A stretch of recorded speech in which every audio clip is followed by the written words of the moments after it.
We have to celebrate when we can. Remember yesterday when I said when we have these small wins, we have to take a moment to just be joyful and celebrate? Well, today's a perfect example. Yesterday was all joy, and today we're dealing with, I can't say that word. We're dealing with all of these cold water clown cars in my city. And so the thing is, we don't just put our head in the sand and act like we don't know what's going on. And we also don't spend all of our time being sad and miserable and saying, there's no hope. We have to find a balance. We have to find ways to be engaged and active and doing things to make a difference. And we also have to be engaged in things that make us happy and make us laugh and give us the energy to persist.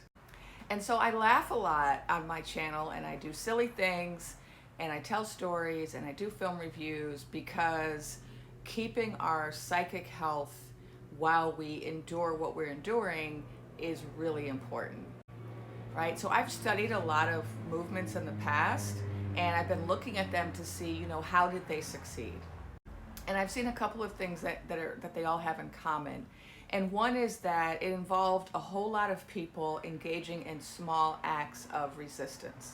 I also saw that there was always art involved. There was either music or poetry or, newspapers. There were people who were engaged in creative endeavors.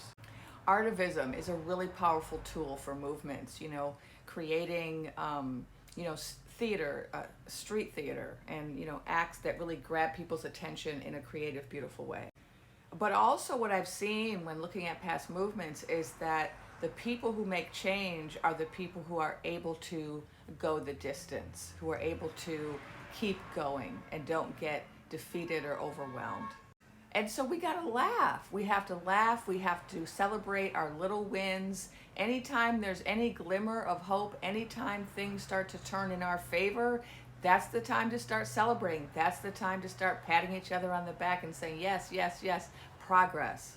Okay, so how do we balance these things? How do we celebrate and have joy for every little win and also stay committed to the movement, stay committed to making change?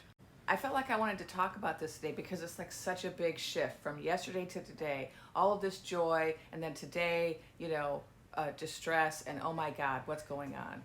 But this is how it's been, right? For 6 months now, it's been this roller coaster, right?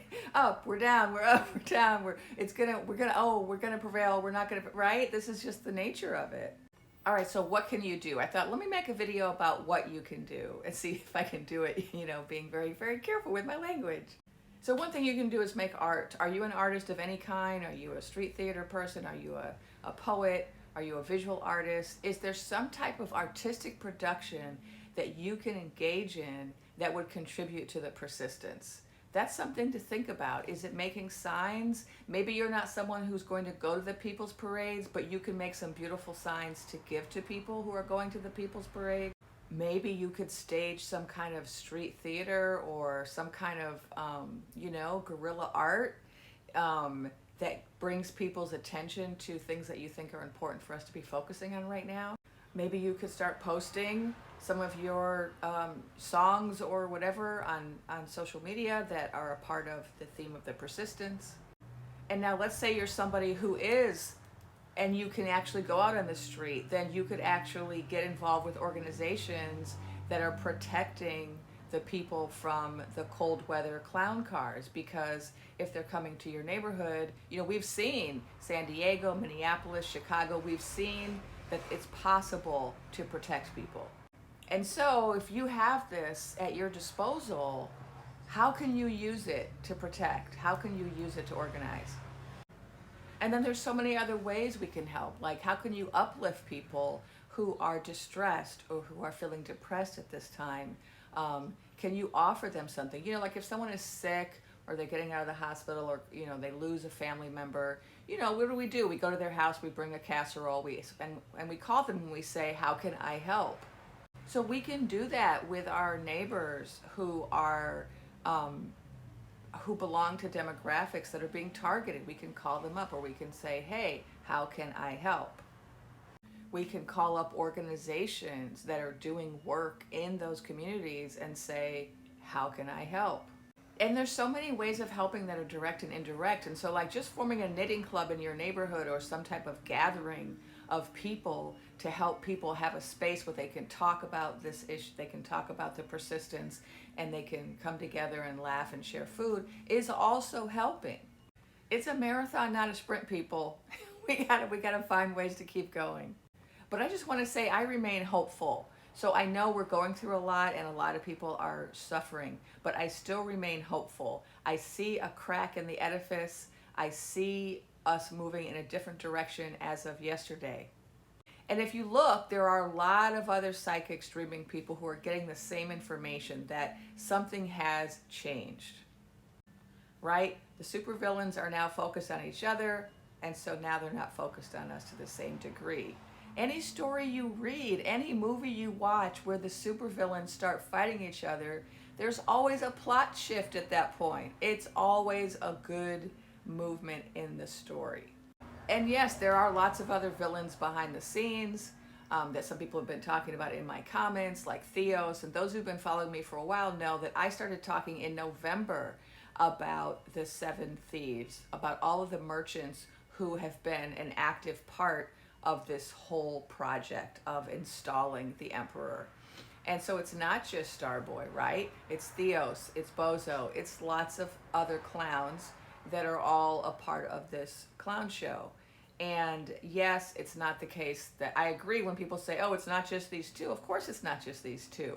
But when the two most powerful clowns start engaging in infighting, we win. And this is also a lesson for all of us, right? In movements, this is one of the things that destroys movements when we start fighting amongst ourselves. And so let's learn what not to do by watching the clowns, right? This is what not to do.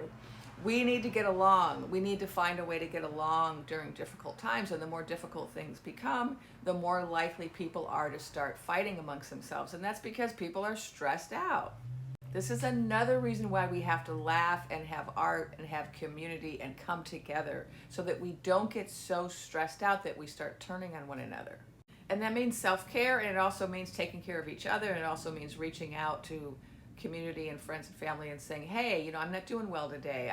I'm really upset about the news. I need to talk, or let's get together. Let's have coffee. Let's go, do some collaging or some other fun, creative project that will kind of help our minds and our hearts. So what can you do? Number one, stay strong. Stay strong. Take care of yourself. Find ways to persist. And don't feel guilty about feeling joyful. I had people in my comments trying to make me feel guilty about being joyful because of all the suffering, right? You think I don't know about the suffering? I am actively involved. So the thing is, your response to suffering doesn't have to be sadness 24/7. You're not actually helping the people who are suffering by being sad 24/7. Sometimes we feel like we are. Oh, I should feel sad because other people are sad or other people are suffering. But is your sad doing any work? Is your sadness helping anybody? That's the thing we got to ask ourselves. Joy helps other people. When you're joyful and you spread joy in the midst of suffering, it helps people to persist. Okay? And so it's okay to be joyful. It's okay to be silly. It's okay to take a break from the grind of fighting. It's okay. I am here to give you permission to be silly. I mean, somebody has to.